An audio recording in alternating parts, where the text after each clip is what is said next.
Welcome to the Brute Strength Podcast, bringing you worldwide experts from all areas of health and fitness. We cover training, nutrition, coaching, and mindset. Welcome your host, strength and conditioning coach, 2012 and 2013 CrossFit Games champ, Adee Cazayoux. Mind, body, brute. Hey, before we get this show started, let me quickly tell you about a program that we just launched called Outside the Box. When we first started Brute, we simply served people that wanted to train for and compete at the CrossFit regionals and games. Pretty quickly, we transitioned to also working with people that wanted to compete in the open, people that just wanted to look better naked, people that wanted to compete in weightlifting, as well as a host of other goals. About a year and a half, we started hearing more and more from members and former members that their priorities were shifting, that their goals were shifting. They wanted to focus more on their relationships, on their careers, on new hobbies. And they didn't have the same desire. They didn't have the time or the means to train for an hour or two or three or four like they did when they first signed up with us.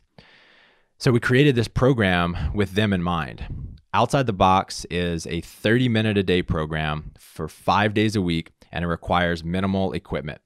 There are 3 different tiers. The first tier requires only a set of dumbbells, and each higher level requires more and more equipment. So whatever you have, we've got something for you. At Brute, we really pride ourselves in bringing together experts in every area of the sport of fitness. And so when we were thinking about creating this program, we realized that we didn't have anyone that was an expert in general physical preparedness. So we had to go out and find that person. That's when we decided to team up with the founders of Warm Up and Workout, Pat and Taz Barber.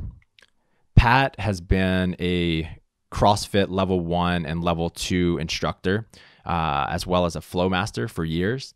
And I've seen the level of programming that he and his wife have created for their company, Warm Up and Workout. And I can say without reservation that these guys get it better than anyone on the planet.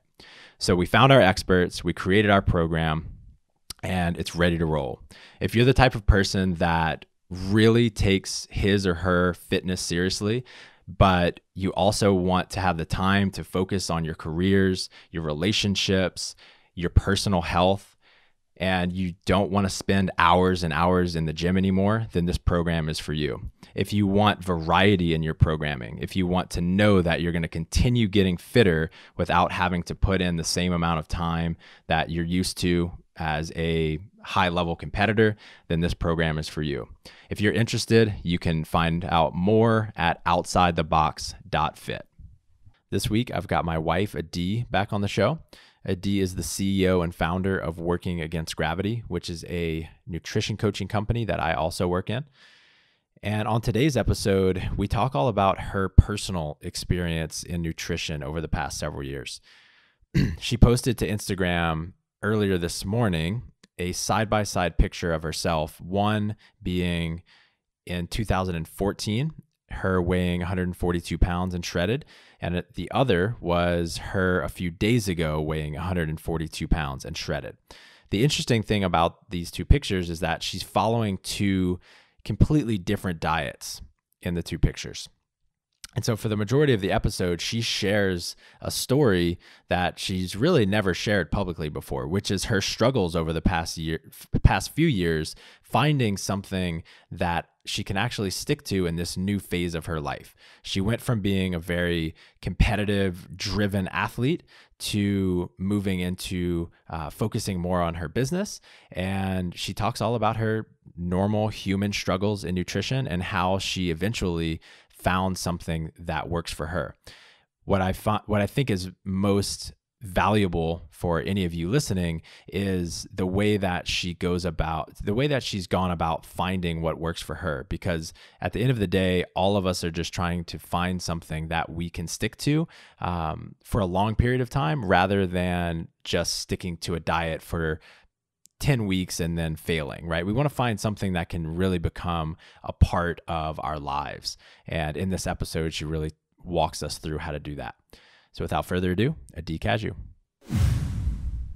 Welcome back to the show, babe. Thanks. It's been too long. It's always my favorite podcast to be on. Oh, that's so sweet of you. So we met in 2015 and you were about as lean as you had ever been. You were completely shredded. You just posted a picture yesterday and you look about exactly the same. And yet you're doing 2 completely different diets. Mm-hmm. So I want to get into like where you're at now, but before we get into that, can you kind of take us through what the last few years have been like for you personally in terms of your nutrition? Yeah, I've probably never talked about this on a podcast, or I mean, we've talked about it a lot. But in 2016, I competed at the Canadian Senior Nationals in weightlifting. I won a bronze medal, and for me, that kind of felt like the completion of a chapter in my life. WAG was taking off and it was taking up more and more of my time. And not just it was taking more and more of my time of like a burden. I wanted it to take more and more of my time. And getting the opportunity to coach elite level athletes, I saw the amount of work it was going to take for me to win nationals. And I will be completely honest, I didn't want to do that much work. I didn't want to train that hard. I didn't want to spend that much time in the gym. I didn't want to have to revolve my life around it anymore. And I felt satisfied with winning a bronze medal, and I was really happy with that. I thought it was going to be like peachy keen from there. And going into regular life after that, it was like a huge shift for me. I'm going from, almost 6 years of training 20 hours a week plus, dedicating my life, like tracking all of my food, being really diligent with checking in with my coach. I had someone telling me what my workouts were supposed to be, what I was supposed to eat. I basically had like a lot of my life decisions made for me. And going from that to working from home, running your own company, making all of those decisions, now having to make all of my own exercise decisions, and also going through this like identity crisis of, if I'm not an athlete anymore, then why do I even exercise? Like, I only know how to train. I don't know how to exercise. And I went through this really, I don't know if you want to call it a dark time. Maybe it was a dark time. I was definitely had like moments of feeling like I was depressed, or feeling like I just had no motivation to do all the things I knew that I wanted to do. Like no motivation to work, or no motivation to hang out with friends, or I didn't want to exercise anymore. I didn't want to give a shit about what I was putting in my mouth. Like I just didn't want to care anymore. And I went through a pretty hard time until, I don't know, probably until the beginning of 2018, when I was like, okay, like, this is not cool. And then like, I mean, I could talk about that forever. I can go deep into that of like, I own this nutrition coaching company, and like, what was that like? Like you're the macro gypsy. You're supposed to have this thing figured out, if anyone is. So what was going on? Yeah. I mean, part of me felt like a complete fraud. Like how I even got off social media for a long time. Like I just stopped posting on social media. I only posted like, I don't know, once a month when I was doing a lot more like personal development type work instead of working on the outside. Like I was trying to figure out like, who am I and what do I want in my life and what makes me happy and what makes me feel fulfilled and what types of problems keep showing up in my life when I don't have, exercise to distract me, or training to distract me, or, I don't have tracking my food to give me validation. Like, how do I make myself happy regardless of all of that? So I think I took a lot of time away from sharing my life because I was doing a lot of work on my own. And this is the first time I've ever, talked about it. It's like, it makes me kind of emotional thinking about it. Mm-hmm. Yeah. I felt like a total fraud for that aspect of my life, being not 100% dialed in. I mean, don't get me wrong. Like, I wasn't like, I didn't gain 30 pounds and like not fit into my clothes anymore, or like, completely stop exercising altogether. It was still top of mind. And I was still more. Yeah. You still worked out more than the average person for sure. And you ate healthier than 99% of people. You just weren't living up to the standards that you had set for yourself. Right. Exactly. And in that moment, it wasn't like I wasn't trying. Like I was definitely trying. I just was going to this new phase of life where the type of nutrition style that I was using before didn't work for me anymore. And it wasn't something that I could be consistent with. And what we talk about at Working Against Gravity is finding the kind of nutrition program that works for you. Like the kind of thing that you can get up every single day and you love the way that you're eating. And it makes it just like the way that you eat instead of a diet that you follow. And at that point, this drastic change that I made from tracking all of my food, being super diligent about eating around training and like people making these choices for me, like going to now not being sure what I wanted to do, I had to spend the next year and a half figuring out like which nutrition program was going to be the one that I could be consistent with because I didn't know. I didn't know at the time. So I kept trying. I mean, I went like 5 weeks with tracking my stuff and I was like, I don't want to do this anymore. Or I would create some other type of principle that I would follow. Like maybe I would only have we did no sugar for a couple of months, you and I. We did like no sugar for 5 months when I did regionals. Yeah. So we did no sugar for 5 months. So I was trying like all of these different things, like trying to find what is it that I'm going to be consistent with. And I just kept trying and trying and trying.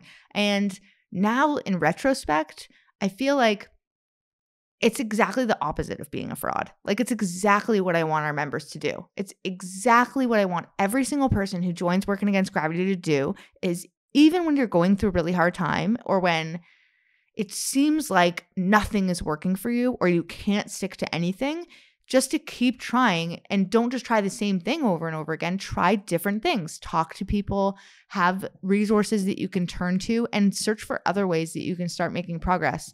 It's kind of a shame that I didn't realize that in the moment, but I'm a human being and I was overwhelmed by all of the emotions and things going on in my life. So I didn't have the clarity at the time.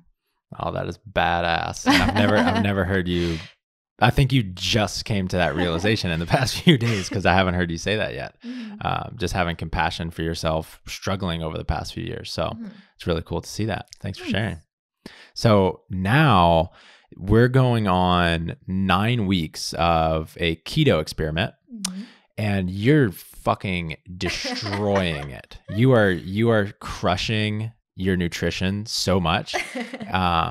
It's been really inspiring. And it's also so awesome to see you so happy and so just feeling like you have self-control and confidence around your nutrition.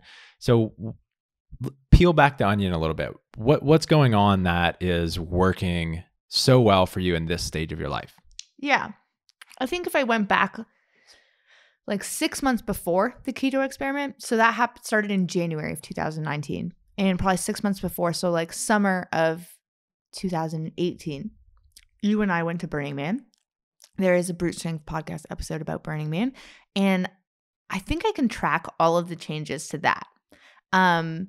But that experience like really motivated me to be more intentional about my life, and I started making steps in a better direction to being more consistent with my nutrition and exercise after that.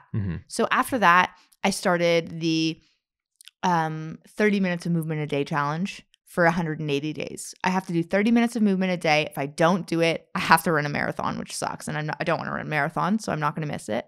And you're on day like what, 160 almost? I think I'm like 160 or 161 right now. So I'm almost done. Nice. But I don't think I'm going to stop. Like this is like now become a part of who I want to be. I want to be the kind of person that at least moves for 30 minutes every day. And when people are like, you need a rest day. I mean, this means like I could walk the dog for 30 minutes or walk with Michael for 30 minutes or do 30 minutes of yoga. It's not just like CrossFit for 30 minutes. I do a lot of dancing too. So that counts for me.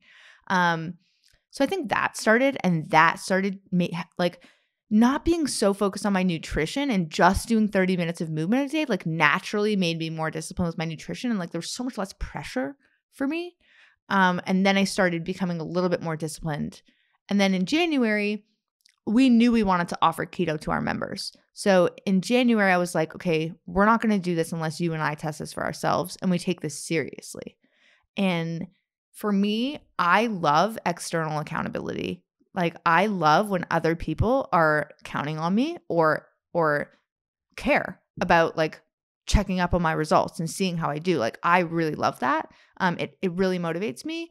And so it made the beginning of this experiment really easy to be compliant for me. The adherence to the program was so high, and it allowed me to get really good results right away. Mm-hmm. And I also think, like, at this point in my life, this is just, like we talk about, finding the type of nutrition program that works for you in the most difficult of circumstances. At this point in my life, I think this style of eating, maybe not exactly keto and caring about being in ketosis or like what that is, but this style of eating, meaning higher fat, lower carb. I'm not eating as many processed foods. I'm not having almost any sugar. And that's just like what I focus on. That I think right now at this point in my life is the right program for me. So before we did this experiment, before we started playing around with creating the keto program, you were pretty anti-keto. Why do you think that is? Oh, I think that I am immediately resistant when anybody's like extreme. Like, I laugh with you and I call myself the neutralizer. I don't love being polarizing.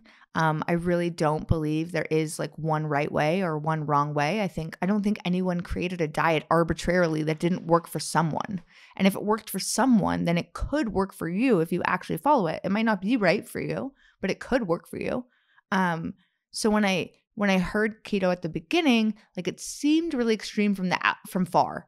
Like, when you look at it from far, you're like, oh my gosh, that's so much fat. How could that be healthy? Oh my gosh, all I would eat is dairy and bacon all day. Right. Like, and when you say far, you just mean without actually experiencing it, right? Without actually experiencing it or doing enough research on it myself from people who actually know what it is they're talking about. Right. So I was hearing a lot of like, if you just Google it and you go to like The Onion, or like some random blog that's like talking about with no scientific references at all, and they're just like saying what they've heard by secondhand, then that's what I was reading kind of, and I was hearing like all this stuff on social media, and it just seemed really extreme. And I think when people decide to like park in a camp, they go hardcore. And they're like, keto's the answer. Like, we're curing cancer and Alzheimer's and like all of these crazy statements. And I just like immediately, without like too quick, like way too quick to judge. I was way too quick to have a judgment and be like,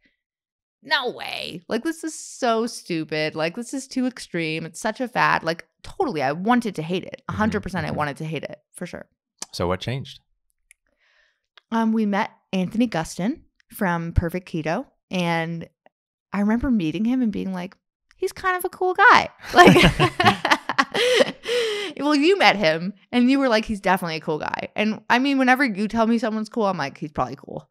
So when I met him, he is a really cool guy and he takes his health very seriously.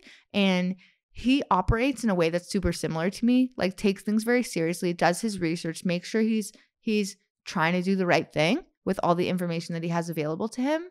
And the way that he was living his life appealed to me. And just a little context, guys. Anthony owns a company called Perfect Keto. I did an episode with him. I did a couple with him, one on keto and another on the carnivore diet, as well as like productivity and stuff like that. So just so you know who she's talking about. Yeah. So, and then I started like having conversations with him about it, and it helped me see it from closer up. It's kind of like, when you have a project that you want to do and like before you even start the project, it seems so overwhelming and you're like, oh my gosh, I couldn't even possibly get this done. But then when you take the first step, like, oh, this isn't so bad. So once it was kind of like taking the first step of learning about it. And once I took that first step, I realized this isn't really that bad. And then once I started doing it myself and seeing like what I'm actually eating in a day. And for anybody who's listening, I post a day of eating on my Instagram. Like, you can see like the meals that I'm actually eating in a day.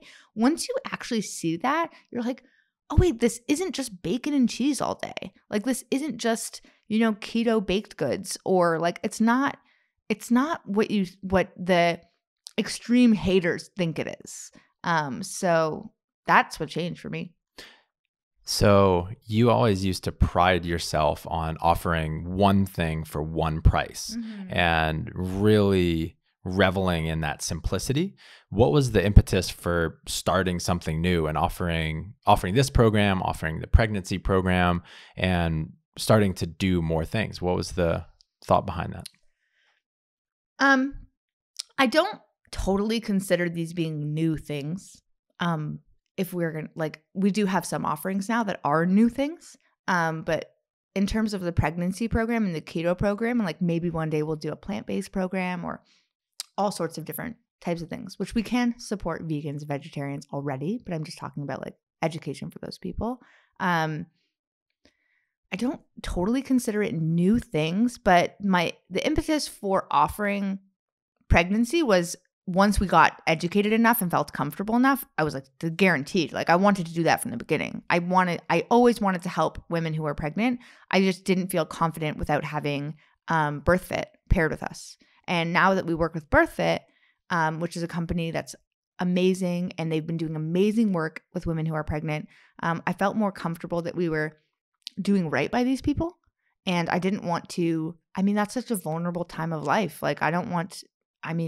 You know how important pregnancy is to me and children and being a mother. And I don't want to ruin that experience for somebody else. So I didn't feel confident enough until we did the appropriate amount of research and had the support. With keto, the impetus for starting that was we say we are the nutrition program that helps you find what fits your lifestyle. And I kept hearing over and over again, people were finding results this way and this was so much easier for them to follow. And that's not for everybody, but there's a lot of people that this really works really well for. And not offering it felt in my heart like we weren't living up to what we say we do. Okay, you can find any nutrition program that works for you except for this one. And that just didn't feel right to me, especially when there's so many people that are getting results from this. And then we did the research and realized that, and did it ourselves and realized that it's really not as crazy as we thought it was. And that was just, I felt like it was the right thing to do. How did the coaches take it? At first, everyone had the same reaction as me. From far, it's scary. They didn't know anything about it to begin with. They knew enough about it to be okay, this is not something we're super familiar with. Then we spent 6 months putting them through some training of teaching them every single thing that there is to know that we have access to. We worked with Anthony Gustin from Perfect Keto, who's an expert on the ketogenic diet. And him and his team helped us create this education. We put them through the training. A lot of the coaches are doing it themselves to see what it feels like. And I think they had almost the exact same reaction as me. Once they saw me doing it and saw what I was actually eating in a day and realizing it's not that crazy, or seeing the results that I was getting, and then a lot of them trying it themselves and then them seeing that it's not that big of a deal. It's I think you could make it up to be this crazy thing, but it's not that crazy. It's just a different way of eating. Mm-hmm. We just watched this episode of Explained last night on Netflix on why diets fail. And they had a research study that put people in a low-carb group or a low-fat group, and the results were almost exactly the same. It's just another way of eating. And if this is the one that you prefer and it's the one that you're going to stick to, then that's the right one for you. And so at first they were a little hesitant, but we move very slow at WAG. We take our time. We take our time to make sure we're learning and we're doing research and we're making sure we're getting credible sources. And we take our time. We could have launched this a year ago and just been let's go for it. Instead, we took our time to create education for the clients, to create education for the coaches, and make sure we had many meetings where coaches were allowed to come with as many questions as they had and bring that to the table and make sure that they felt comfortable before we launched this program. So what was it like for you in the beginning? You went from a very moderate to some would consider it a high carb diet to a super low carb, super high fat diet. What was that like for you? And just what was the overall experience like for you starting out? Yeah. Week 1 was week 1 and 2 were tough. Right now so at the beginning, I dove right into it. I don't want to ease into it. Some people might want that. I just let's go. I just want to go for it. So I went from I think it was 135 protein, 150 to 170 carbs. I don't remember exactly. And 55 fat. That's what I was eating before. And I went from that to 105 protein at the beginning, 20 carbs, total carbs, not net carbs at the beginning, and then 130 fat at the beginning. And then now I'm at 115 protein, 65 carbs and total carbs, and 165 fat. So significantly different now. The first 2 weeks were really hard. I'm not going to lie. They were hard. Not in terms of compliance, like I talked about earlier. Like I'm posting a journal entry about it every day. I feel like I'm on the hook. I feel like I'm doing this to be able to offer this to our clients. I want to do it properly. Like there's so many external expectations on me at the beginning that compliance for me was like not a problem at all. It's still not really a problem for me at all. So I don't think compliance was hard, but I just felt tired. Some days I would stand up and I would get lightheaded, and just like the transition. I didn't take electrolytes in the first 2 weeks, and I definitely should have. And I think that was really hard. My training definitely suffered, and I don't even think it's back to completely normal right now. But the first 2 weeks, I already had results that were enough for me to keep going. Right. So my experience, for those of you that are curious, I'll just kind of we'll talk all about hers, and I'll talk about mine as well. In the beginning, I felt the same exact way. I felt a ton of external motivation because of all of the eyeballs that were on me, basically, because I also have been writing a daily journal. And the first probably week was difficult, just transitioning to having so little carbs. But after that first week, I felt absolutely incredible.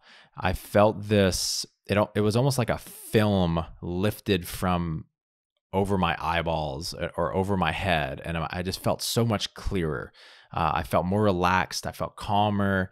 I felt like I could focus better. I felt like I had more energy. Overall, just a lot better. I didn't notice any difference in my jiu-jitsu training. I didn't notice like being tired more quickly or anything like that. So for the first bit, it was all good. Hunger levels were great. Everything was good. And then things started to change for me. And I'll talk about that in a little bit. Okay. So what else have you learned along this experiment? What have you become aware of about yourself or about nutrition in general? I mean, more so than ever, I believe that there's not a single nutrition program that works. Like I'm so more solidified in that stance of different things work for different periods of your life. Like maybe when I get pregnant, things will be totally different. And maybe when we have kids and our lifestyle changes, then that will be different. Maybe when we travel less, or like, who knows? But so that I definitely learned. Another thing is that I believe that I was likely eating things that were causing inflammation for me or changing my hormones in some capacity that were meaning that I was holding on to body fat more than I am now. And I'm really interested to see what that is. So once this 90-day experiment is over, I'm going to continue to experiment with different types of carbohydrates and do some more testing my blood glucose levels and seeing which ones work well for me or which ones don't. I'm using the 7-day carb experiment by Rob Wolf to do that. And I'm also I'm learning that the hunger completely changed for me. That's probably the diet itself.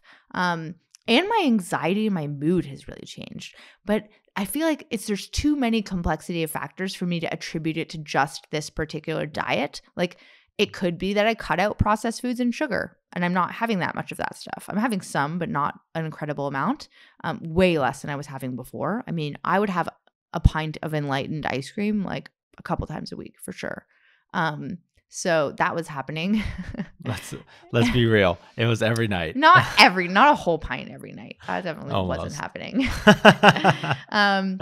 And I'm eating more vegetables than I've ever had before. Like I'm learning that I love all sorts of different foods, which I think is great. But also like the whole mood and anxiety thing. So cutting out certain foods, but also like I feel better about my body, and like I love my body right now. I love the way that I'm treating it. I love the way that I'm showing up every single day.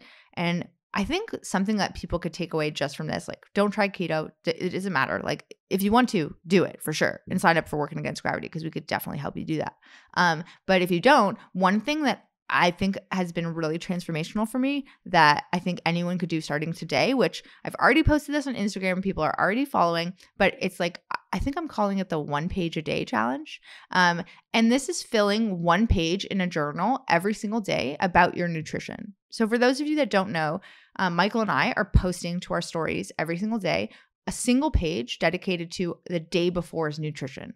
How we felt, what we did, what was a struggle, what was amazing, how was our hunger, like, and we don't have like a planned way to do this. Like, we're just kind of writing whatever comes to our mind, and the goal is to fill a single page. Doing that has been pretty incredible. Like, for my compliance, for my continuing to try and persist. And I don't think it's just posting it to social media. I think that helps for me for sure, but just the like working through thoughts about my nutrition, and things come up in that journal that I didn't even know I was thinking about. And I feel like everybody is just thinking things all the time, and you don't even know you're thinking them. Like, they're happening, and you have we identify as our thoughts. We're not aware of our thoughts most of the time. Right. And it's just like going and racing around in your mind, and you're just going about your day, and that stuff's clouding up your brain. And then you're struggling with your nutrition, but taking the time each morning to fill a single page about my nutrition has been really eye-opening. Like, what did I struggle with yesterday? And like, what can I do better today? Mm-hmm. And I think anyone can do that. Even if you don't follow a diet at all, like, just write about what you ate yesterday. I think that has been really powerful for me. Yeah, I couldn't agree more. For me, it has the diet in general.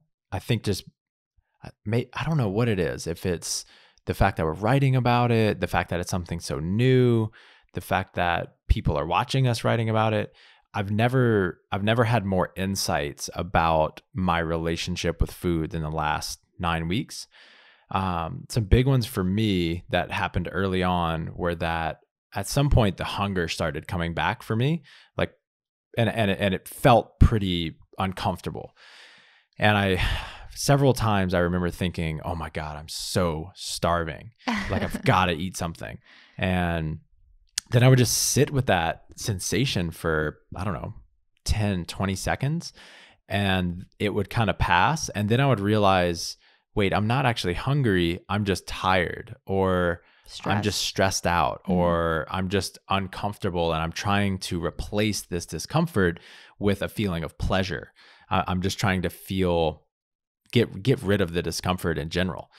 Which is huge, because how many times do we tell ourselves that we're hungry, and then it just leads us to overeat, and we're like, there's very little chance that we're actually starving. Right. I mean, for sure. And also, I think, how many times do you feel that discomfort of hunger, and then you start mistreating people around you? Mm-hmm. Like, there were moments where you'd like get irritated with me, and then you had this like clarity moment where you were like, wait, I'm actually just stressed out. Mm-hmm. And like, I'm feeling this sensation that I'm saying is I'm hunger, and then like taking it out on me. And it's been like really cool to watch. I think it's cool if people go through the journal entries and read yours versus mine, because do you have yours saved as a highlight on your thing? Not the past couple weeks, but I can update. Yeah. So mine is saved as a highlight on my profile on Instagram under Keto Journal, and Michael's will be too. And you're learning completely different lessons. It's just like, I think part of it is the journal. Like, you're learning a bunch of lessons because you're writing about it each and every single day. Mm-hmm. It's really cool to see these different lessons that you're learning versus what I'm learning.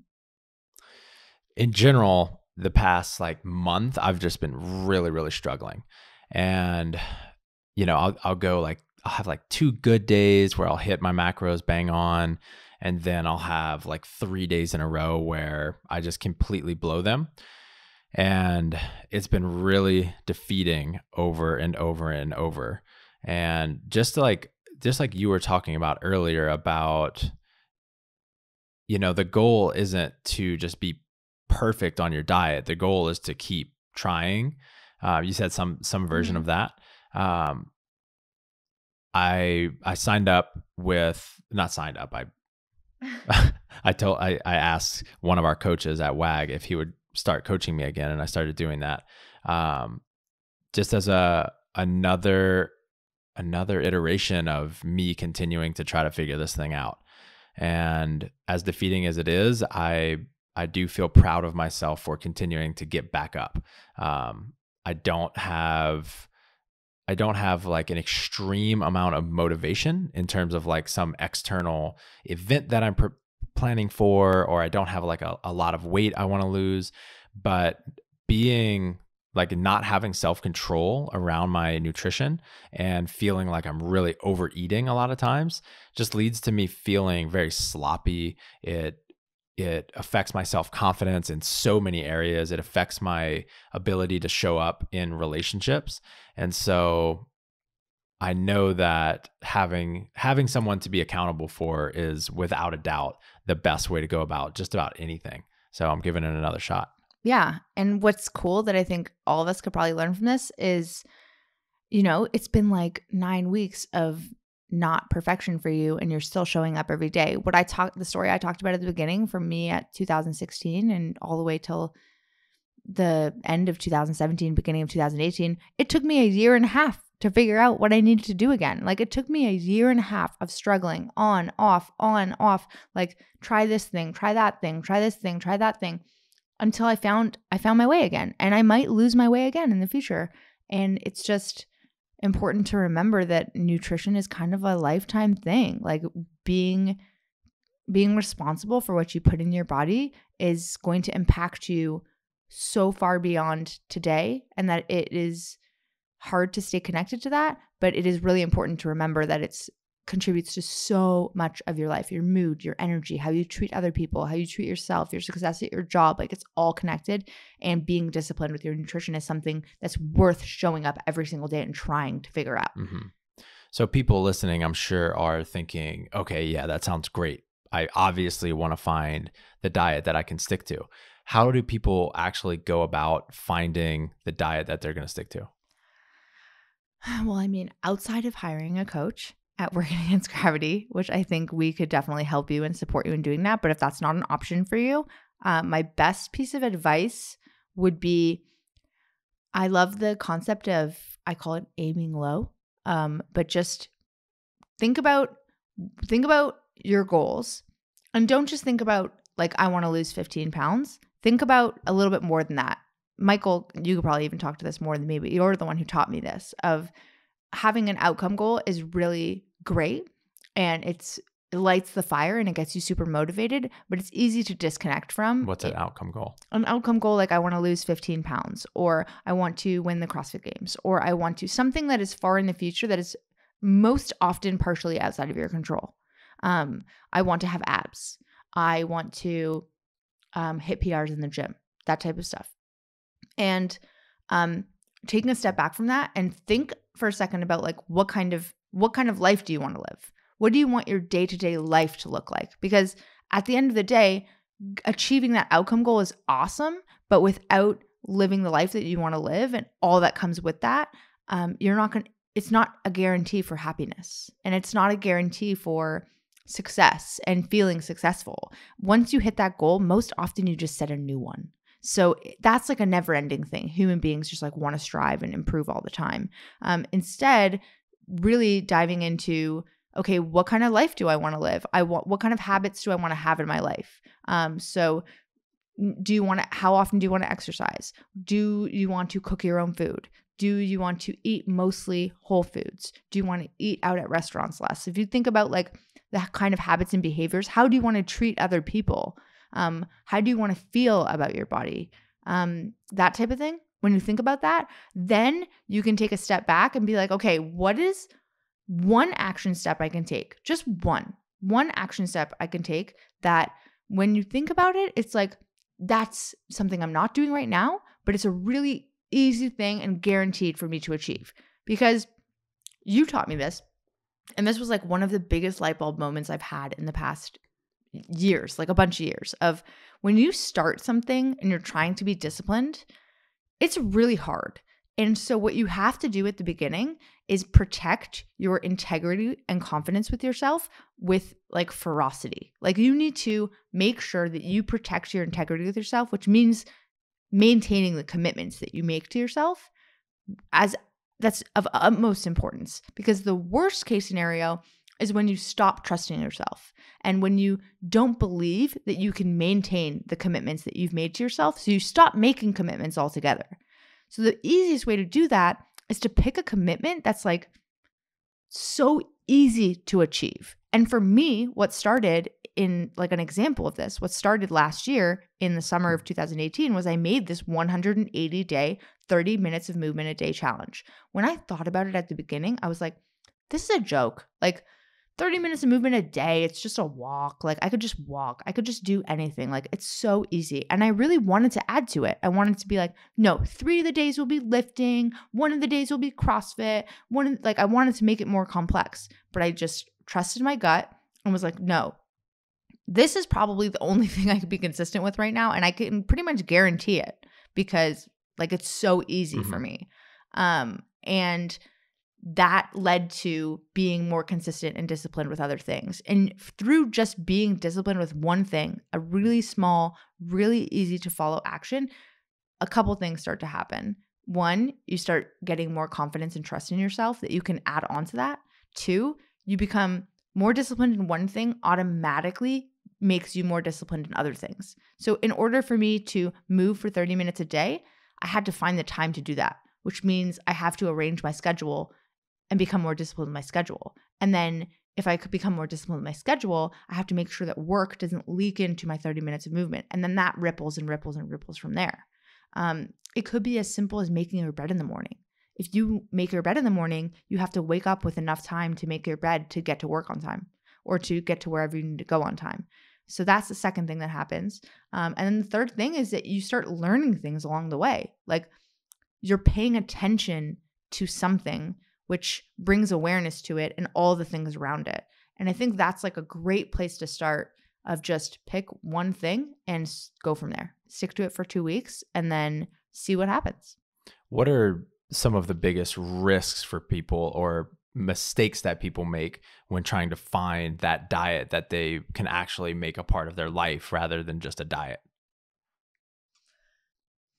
I think one of the risks is like the opposite of aiming low, like just trying so many different things to adjust your entire life all at one time. Like you're just going to change. I think anybody who's listened to this podcast has heard this a million times before. Like taking on too many commitments at one time is a recipe for burnout and a recipe for giving up and quitting.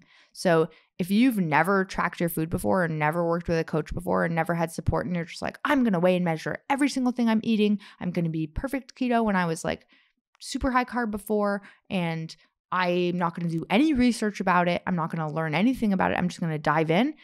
It's probably going to be really hard for you. And you're probably going to get frustrated. You're probably going to fail. Yeah. The research shows, the stats show that you're probably going to fail. Yeah.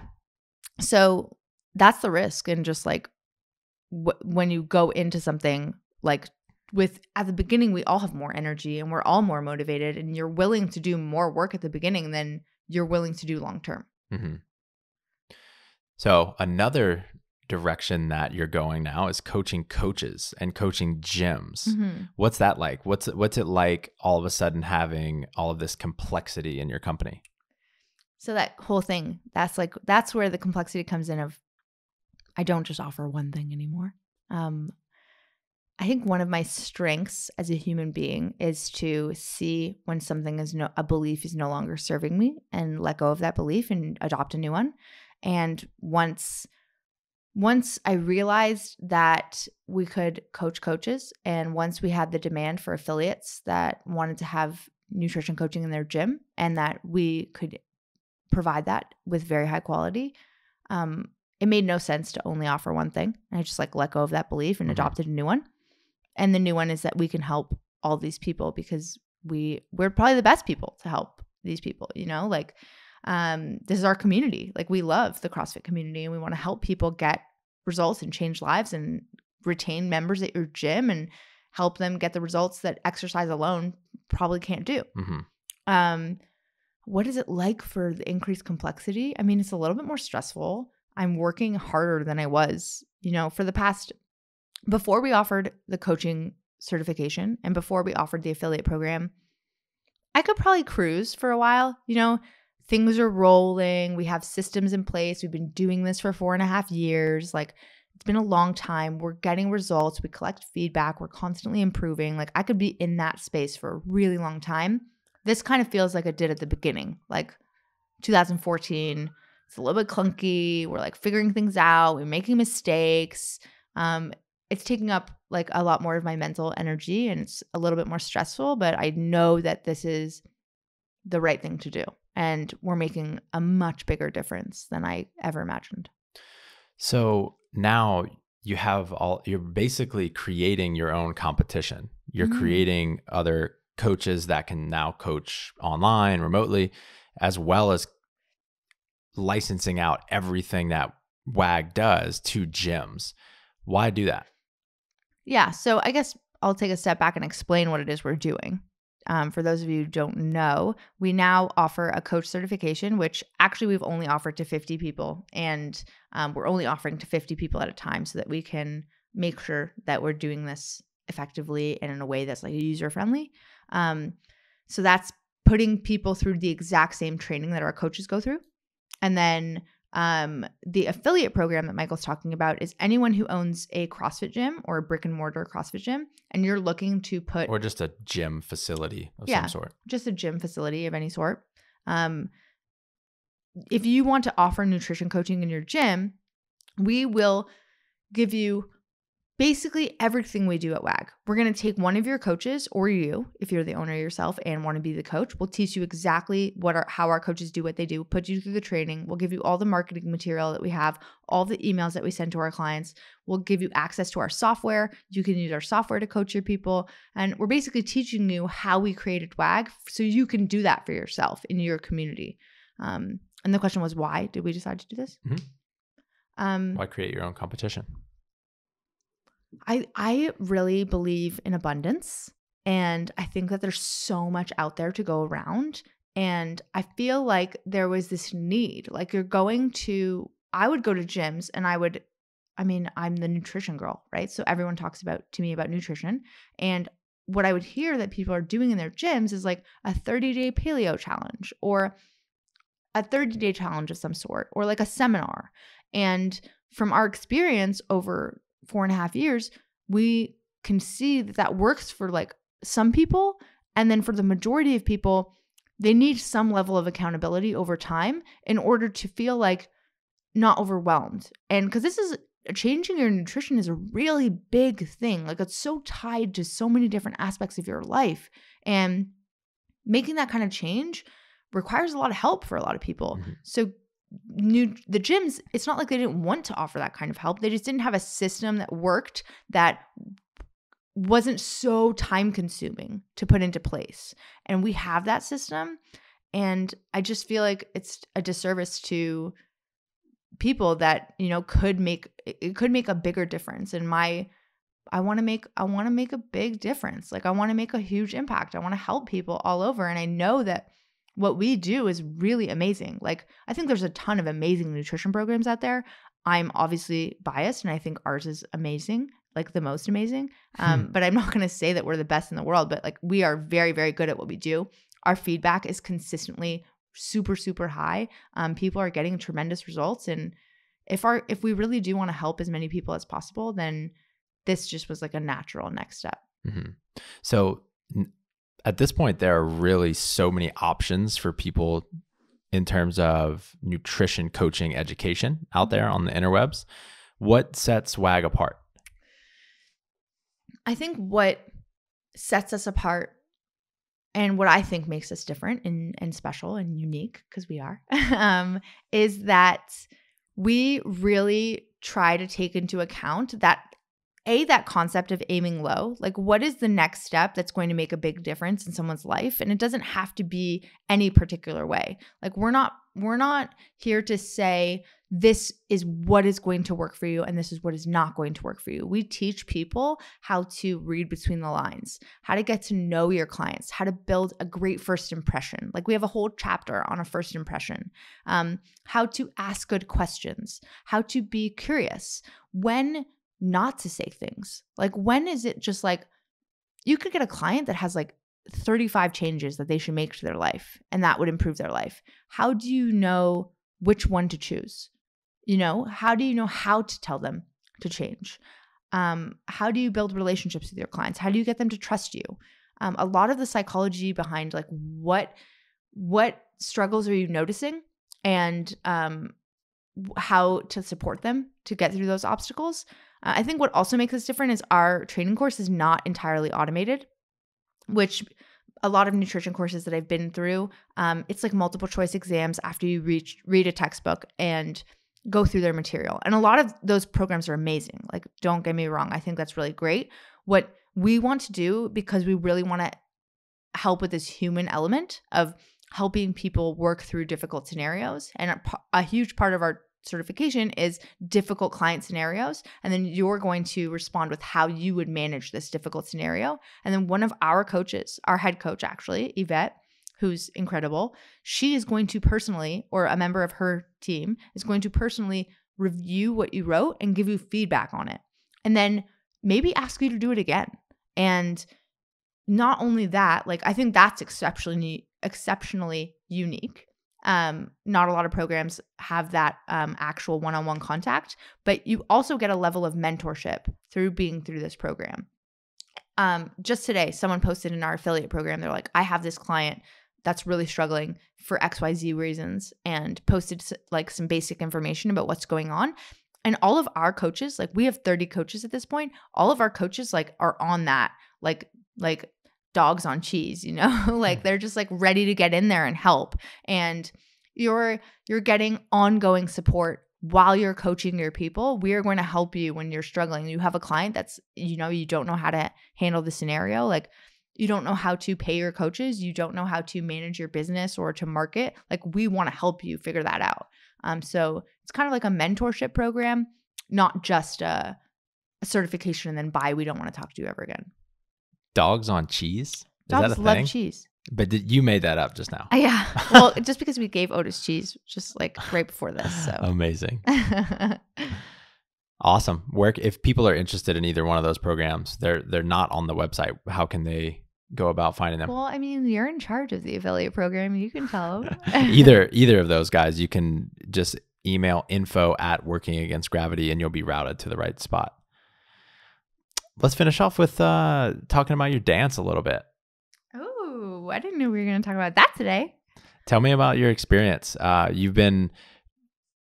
You competed at a very high level in weightlifting, and you shared about kind of struggling to find something that you could be consistent with in nutrition and in the gym. And then in the past year, you got really, really interested in dance. What's it been like in general? Yeah, let's start with that. What's it been like in general for you? Oh my gosh.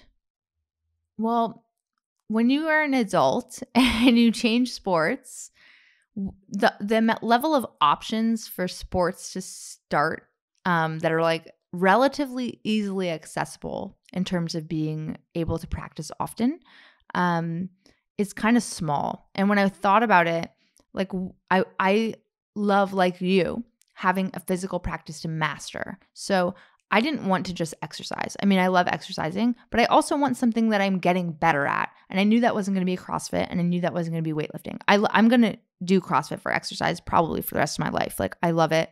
It feels great. I'm going to do CrossFit workouts. It's not something I want to be competitive in anymore. And the other options were like road biking or spinning. I didn't want to do that. Running. I don't want to do that. My punishment is running a marathon. Yoga is pretty cool. I did consider yoga for a little bit. Like I think getting really good at yoga could be really awesome. But it was like a close second to dance. I follow a couple dancers on Instagram.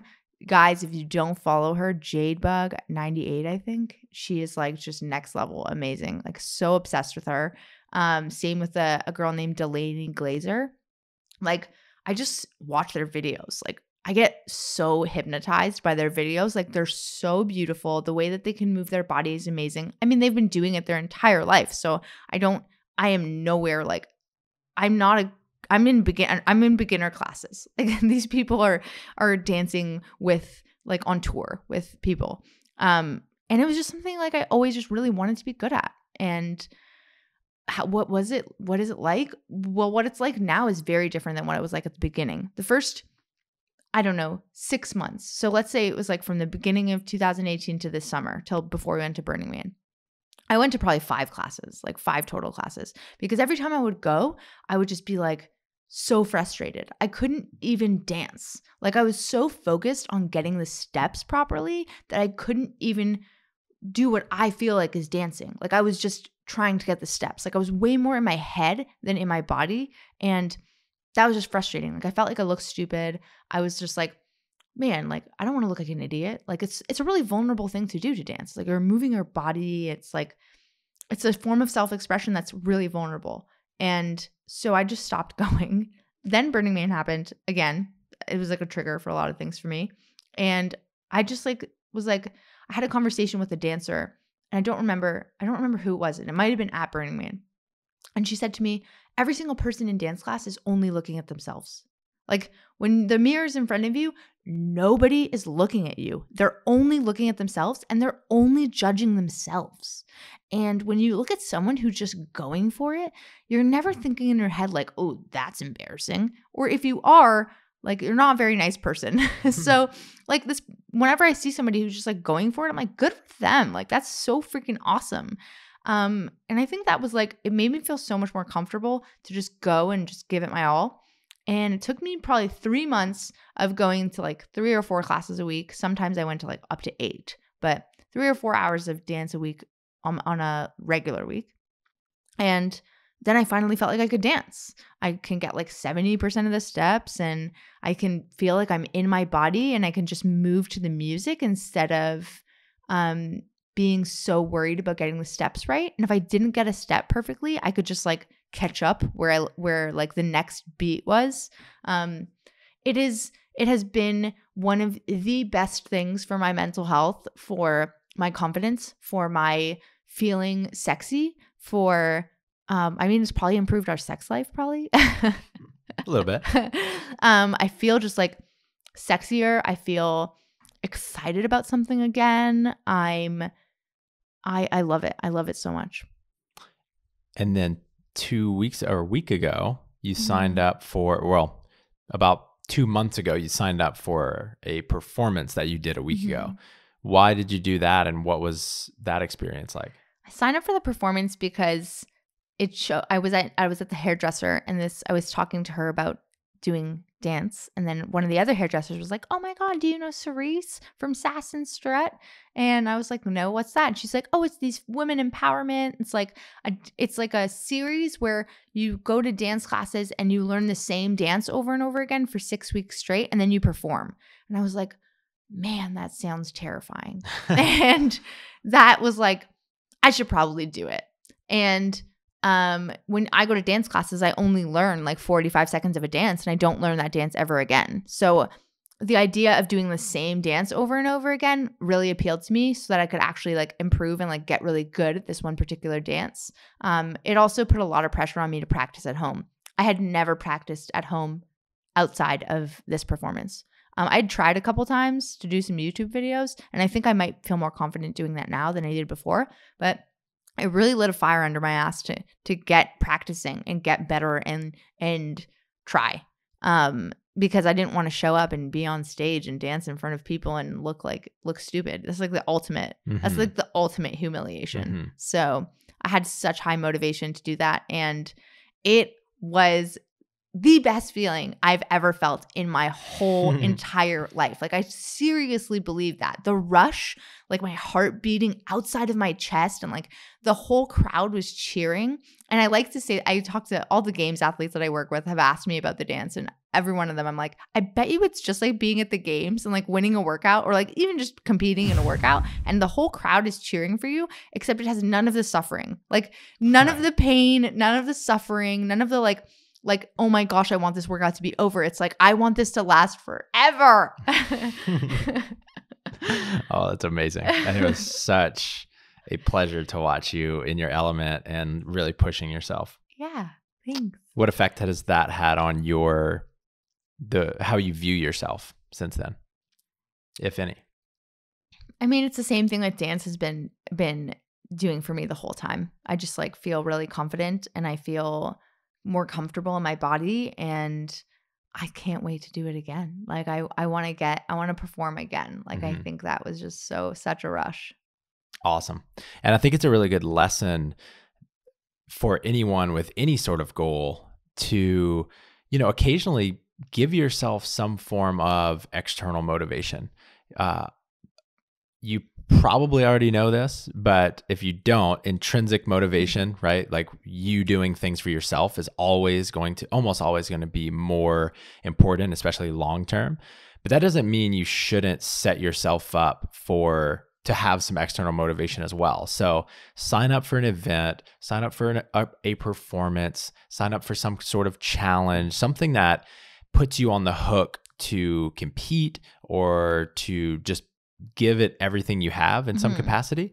Because I think you'll find that what that brings to your training is, and the rest of your life is like just so much more. You try so much harder, you focus so much more, you are connected to the purpose of all of the little mundane things in your training or your whatever discipline you're involved in. So occasionally give yourself some form of external motivation. It's a really powerful way to kind of exponentially grow in whatever area that is. Where can people find you? People can find me on Instagram at Adee Cazayoux, ADECAZAYOUX. Wait, could you do that a little slower? Well, I have braces and a palate expander in my mouth now. True that. Thank you. And so I wanted to make sure that I didn't spit on the mic, which I've been like trying to do this entire time. You did pretty good. You can also find us at Working Against Gravity on all the social medias, Facebook, Instagram. We don't do Twitter, but those are the best places, and workingagainstgravity.com. Awesome. You the man. You the woman. Love you. Love you. Bye. This episode is finished, but your training journey continues. Head over to brutestrengthtraining.com/SSW and grab your free pack of 32 accessory workouts that you can incorporate into your training and start improving your strength immediately. That's brutestrengthtraining.com/SSW.